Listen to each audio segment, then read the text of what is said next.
प्रिय विद्यार्थियों, हमारा जो टॉपिक चला हुआ है वो है रिडॉक्स रिएक्शंस को बैलेंस करना। मैंने आपको 3-4 एग्जाम्पल करके दिखाए थे और एक रिएक्शन आपको करने के लिए दी थी, लेकिन किसी भी स्टूडेंट ने मुझे वो रिएक्शन बैलेंस करके नहीं दिखाई। उस रिएक्शन को मैं बैलेंस करता हूँ, एक बार फिर समझिएगा और उसके बाद मैं कुछ रिएक्शन दूंगा, खुद अपने आप करके मुझे दिखानी है। ये रिएक्शन थी MnO2 plus HCl equal to MnCl2 plus Cl equal to H2O।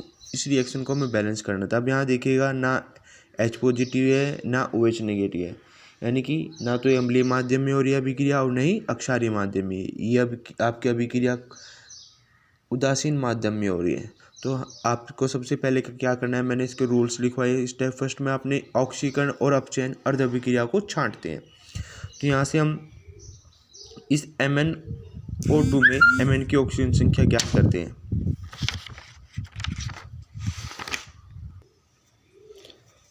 ये आपका रफ कार्य है, आप इसमें रफ में कीजिएगा।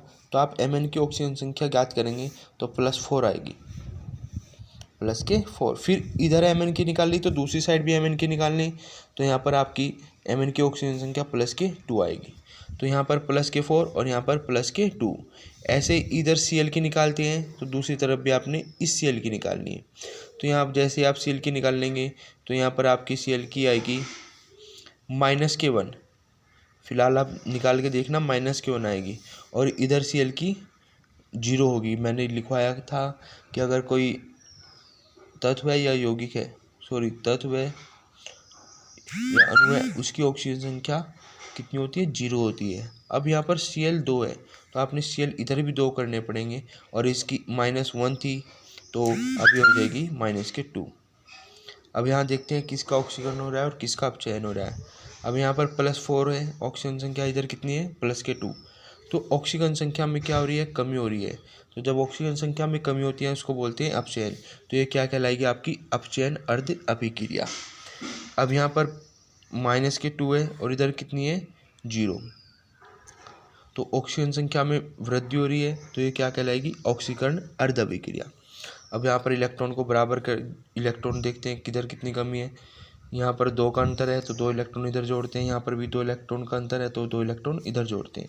अब आपकी जो दोनों अभिक्रियाएं हैं इनमें इलेक्ट्रॉनों की संख्या बराबर कर लेते हैं, बराबर करके जोड़ते हैं। तो यहाँ भी 2 है और यहाँ पर भी 2 इलेक्ट्रॉन है, तो उसमें किसी भी संख्या की गुणा करने की आपने ज़रूरत नहीं है।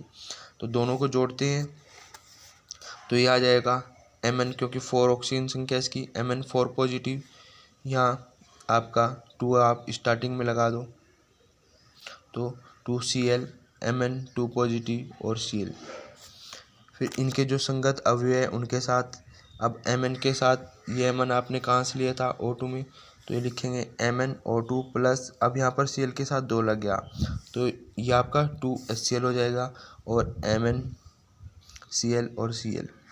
अब आप यहाँ देखते हैं, यहाँ पर Cl इधर 2 है और यहाँ पर Cl कितने, 2 और 2 4। Cl बराबर नहीं है तो इनको बराबर करते हैं। तो यहाँ आपने कितने लगाना है, 4 लगाना है।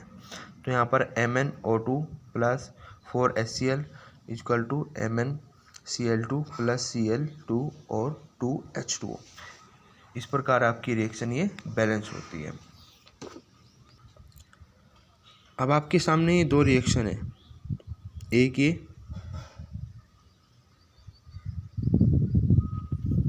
और दूसरी रिएक्शन ये है। इन दोनों रिएक्शन को आप मुझे बैलेंस करके दिखाएंगे।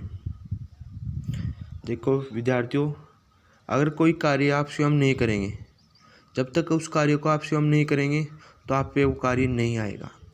कुछ भी कार्य हो, आप साइकिल चलाना सीखते हैं तो जब तक आप उसको चलाएंगे नहीं, 1-2 बार गिरेंगे नहीं, गलती नहीं करेंगे, तब तक आपको साइकिल नहीं आएगी। इसी प्रकार ये रिएक्शन भी मैं ऐसे करता रहूँगा, आप अपनी कॉपी में उतारते रहना, तो ऐसे आपकी समझ में नहीं आएगी। जब तक आप अपना दिमाग नहीं लगाएंगे, अपने आप करके नहीं देखेंगे, प्रैक्टिस नहीं करेंगे, तब तक ये रिएक्शन आपको नहीं आएगी बैलेंस करनी। तो इन दोनों रिएक्शन को आपने मुझे बैलेंस करके अभी दिखाना है।